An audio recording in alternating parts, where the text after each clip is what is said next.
Hey everybody, it's Nick. I know it's been a while since we've done an anticipated releases video, or really any video for our channel, but either way, there's some games coming up in the month of June that I really feel like it's worth talking about, and I'm actually really excited to talk about them. So, I'm going to start off with Cuphead, The Delicious Last Course. This is DLC to Cuphead. I've actually really been interested in playing a game like Cuphead. It's just looked super interesting to me, and I don't know what it has been recently, but I've started finding my way to want to play a game more like that, but unfortunately I really like it more in the co-op aspect for sure. And unfortunately, the people who play games around me don't really play Cuphead or games like Cuphead, or the people who would play it live in a different city. So unfortunate for me, but hey, doesn't really matter as much because this game's getting more love, and I love seeing that. Some of the things that is new with this DLC: you have a new world, you have a new character, Miss Chalice, that you can play as no longer Cuphead and Mugman, and you're on like a whole new world as well. So if you like Cuphead, this seems to just be more of an expansion to Cuphead. So there's really nothing wrong with trying it out if you like the game and want to play more of it, or if you haven't played the game and you want to try it out. This is another excuse to play the main game, and if you like it, there's more of it to play. So I like the fact that this game is getting more support, getting more game, if anything. So while I don't have a ton to say because I haven't played the game, I've been actually itching to play a game like this for a while, but again, more in the co-op aspect. So unfortunately, I think it might be a while since I try it out, but always exciting to see a game that looks like these old Popeyes cartoons that is getting more support. I think it's a super unique game. It's a game that definitely is definitely a little more niche, but I mean it's one that does a really good job of standing out from the rest of the more indie-like games out there. So I'm happy that Cuphead is a thing, and I'm happy that it's getting more support. Next one I want to talk about is Fall Guys, the re-release coming for Switch, and this one it's interesting. So obviously I've had a lot. I mean, if you've watched our streams, like, you know that I really loved Fall Guys. Like, I loved the hell out of that game. I got a lot of enjoyment out of it. Played it for probably more than a lot of other people, but Fall Guys kind of came into popularity with the whole bean creature phase, or craze is what Pat called it, with Among Us and Fall Guys kind of being there at like at peak quarantine times. So obviously it's had a fall from there. Like, you don't hear a lot of people talking about Fall Guys anymore, and I think it's because of the fact that the game I didn't expect the game to have a long lifespan, but when it was popular, it was actually super fun to play for sure. Like, I've had, like, the amount of times I've either had it hosted people here at my apartment, or like I visited Travis and we would just like pass around a controller while playing levels, me, Travis, Matt, and Scott. It was really, really fun. So it was one of those games that has a very low barrier to entry. Anybody can play, even if you're not a person who can play a lot of games. Like, you can play Fall Guys. Like, it's something that even like my little cousins can play, which is awesome. I mean, like, games being accessible to that degree is something that I feel like is a rarity nowadays, but it was super cool to see Fall Guys do that and to reach the level of popularity that it did. Unfortunately, I don't know what it had for like the agreements and everything, but it only existed on PlayStation and PC for the longest time. And I think because of that, it definitely had a little bit more of a limited lifespan than if it also was released for like Xbox and Switch. Because there's definitely a lot of different people there's a different audience that plays it that play like Switch games. And I know Xbox and PlayStation can have some crossover for sure, but Switch is definitely a whole new game for sure. Where the people who play Switch is definitely a different audience than would usually play like PC or PlayStation kind of games. So if this game was going to have a resurgence or have a little bit more of like a boost in popularity, it would definitely happen with the re-release for Switch. I loved the game. I mean, I think the only trophy I don't have is Infallible, and that's because of the fact that that trophy is really freaking hard to get. I think the only one that I think I've only won 2 in a row, and then once I got to the third one, I got like one where half the people got eliminated. I was like, there's too much randomness to ever go for this trophy, but either way, it was a lot of fun when I was playing it. One of the things I do want to note on that they're doing, I definitely don't think it's happening in June, but it should be happening down the road, is they're giving them a level editor. So think like Mario Maker 2. Giving anybody the option to have a level creator is, I think, one of the best things that you can do for a game if you definitely want it to have a longer lifespan. Because of the fact that you have endless possibilities when you give the tools to create levels to essentially anyone. Yeah, you're going to have levels that are not the best. I mean, ones that'll look like they're created by like a 5-year-old, but who cares? I mean, like, just the fact that you can create your own levels is insane. It's amazing. It's one of those things where it gives, like, I mean, I still watch Mario Maker 2 videos. I still think Mario Maker 2 is such a fun game to watch because of the fact that you keep seeing variety in a seemingly endless game that way. It's a game that, I mean, while Mario Maker 2 did kind of have like a story mode, you don't really need a story mode or like a campaign for it because of the fact that you can experiment with pretty much everything. So I'm really excited for this kind of level editor that they're going to be giving to people in the future. And those are kind of the things. Oh, it's also coming free to play as well. But the fact that it's coming free to play, it's coming to Switch and the level editor. If Fall Guys was going to make a push to come back to be relevant again, that would be it. It would be pretty much the perfect storm. But I know the level editor should be coming back, or should be coming down the road. So I don't know when it's going to happen, but I do think it's a good step in the right direction for sure. And Fall Guys would be a great fit for a level editor too. But next game I want to talk about is Fire Emblem Warriors 3 Hopes. This is a continuation really of Three Houses. I wasn't a big fan of Three Houses. I mean, I'm more of an old school fan of Fire Emblem, more like Binding Blade. Like, I mean, I started on like the GBA games. I also really liked Radiant Dawn and Path of Radiance.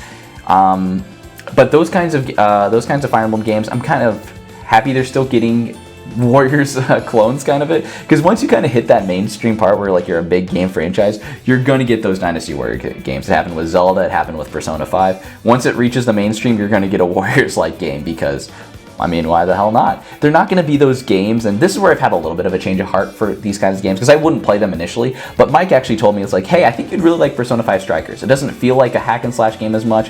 It feels more like an action RPG, especially when it comes down to like those boss fights, and I was like, you know what? I'll give it a shot. I like Persona 5. I like Persona 4 Golden. Why the hell not? And I really liked it. I actually platinumed the damn trophy. I was having so much fun playing it. So Persona 5 Strikers kind of gave me a new perspective on these kinds of games where it's like, it's not supposed to be the next mainline installment, but if you kind of have that itch to play a game like it, it's there for you to play. So it's not gonna, again, it's not gonna be the typical Fire Emblem game for sure, but I mean, it doesn't need to be. Like, it's there if you ever have that itch to play another game like that. And so I'm excited to see, the game have, to see Fire Emblem have that support. But maybe it's for a little bit of a selfish reason, because the more support Fire Emblem has there, the more of a chance I'll have for a Thracia 776 or a Genealogy of the Holy War remake. So fingers crossed that happens. So while I wasn't a big fan of Three Houses, I am still happy to see these Fire Emblem games getting support. Because of the fact that, I mean, now it's kind of like a mainstay on Nintendo's consoles, which is interesting to think about because it used to be a failing franchise. But I am happy to see it. I am happy to see Fire Emblem doing well. And while I'm probably not going to play this one, for people who like the game, I know Travis liked Three Houses. For people who like the game series, if you want to try it out, it's there. It's there for you to try. But either way, it's just one man's opinion that, or one man's take of saying that they didn't like Fire Emblem Three Houses. So don't need to dwell on that. I'm happy that this game is getting more support for people who want to play more of these games. I know that people like these Warriors games for sure. I like the Persona 1, Persona 5 Strikers, so I can see why people like playing these. Now, had a bit of a change of heart there. But last one I want to talk about is Mario Strikers Battle League. This one I'm cautiously optimistic about, but this one is probably the one I'm the most skeptical about the release for. And there's a couple reasons for that. Where to start for this one? I'll start with the positives. Start with the good. It's doing a couple things that are really cool. Like a couple of new mechanics I think are awesome, where you would have the ability to like tackle people into walls and like tackle other people to like steal the ball from them. You can do that in this game, but you can also do that to like your teammates. So say for example you have a person with a breakaway, but you have two people next to each other. You can tackle them to give a boost to your teammate so they can get the ball from them. So that kind of closing the gap, if you have a numbers advantage, can still work out well in Mario Strikers Battle League. Another thing that they're doing that's super cool is the club, like the elite clubs, the online leagues pretty much that you're able to do.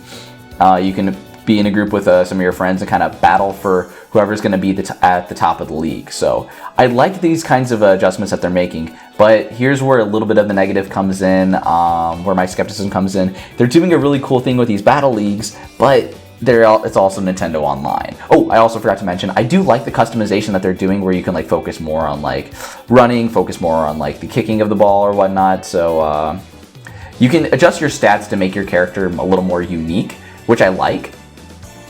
But yeah, that's where the positives kind of end for me, those kind of 3 things. The voice in my head is saying that it's kind of holding back on some of the content that it has. And that's what I don't like. I saw it with Mario Golf Super Rush, but that's where I'm a little skeptical for it. So one of the big things, like, it doesn't feel like a big roster is there day one. Like, there's only 10 characters available on launch. And I think it's a lot of people have this inclination. I'm definitely not original thinking this.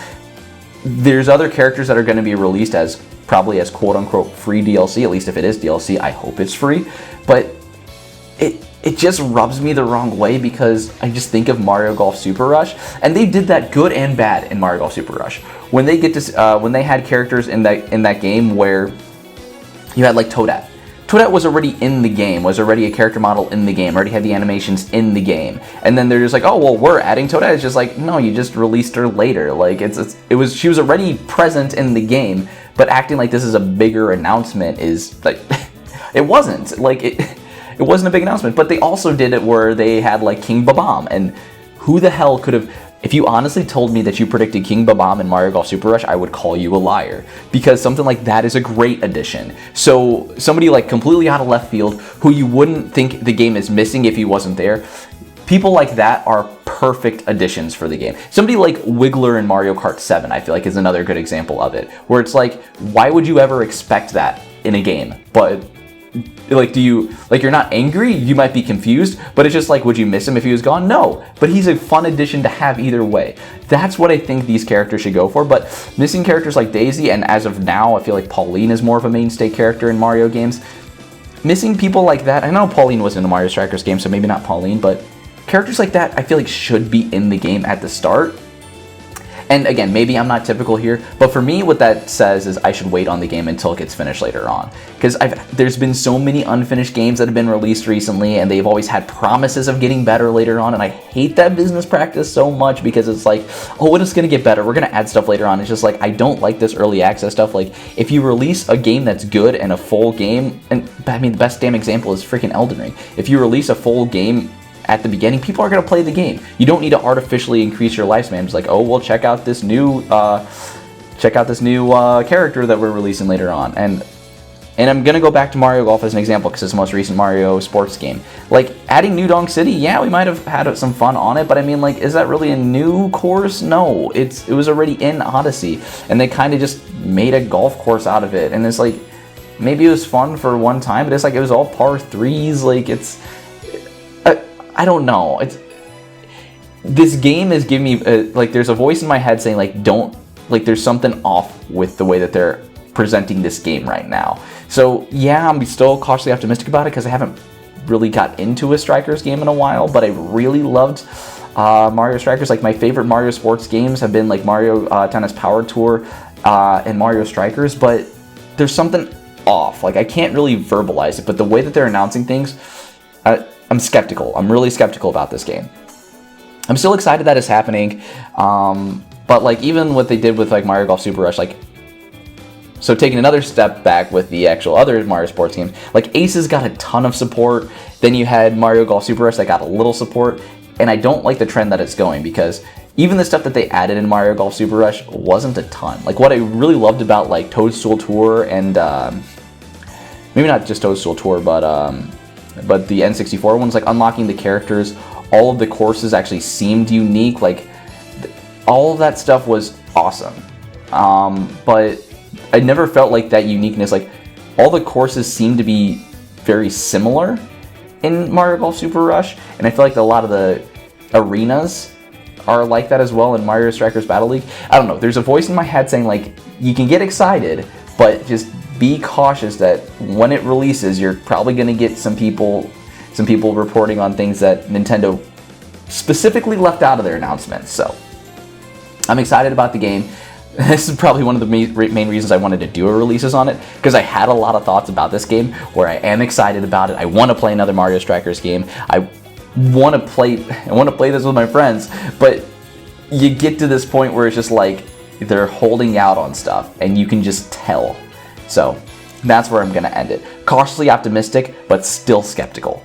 But yeah, that's gonna be it for me. Hopefully you guys enjoyed. I like doing releases videos too, just giving my thoughts on these upcoming games. And I guess let me know if you agree or disagree. And like, I love hearing other people's takes on these games, especially like Mario Strikers Battle League, because I'm sure other people have other opinions about the game. I mean, I had my most legendary meltdown on the channel when it came down to Mario Strikers. But it is a fun game series that I am happy that's getting a new mainline installment. But either way, that's enough for me. Hopefully you guys have a great day. Go do something fun. You guys deserve it. And yeah, I'll see you next time. Goodbye.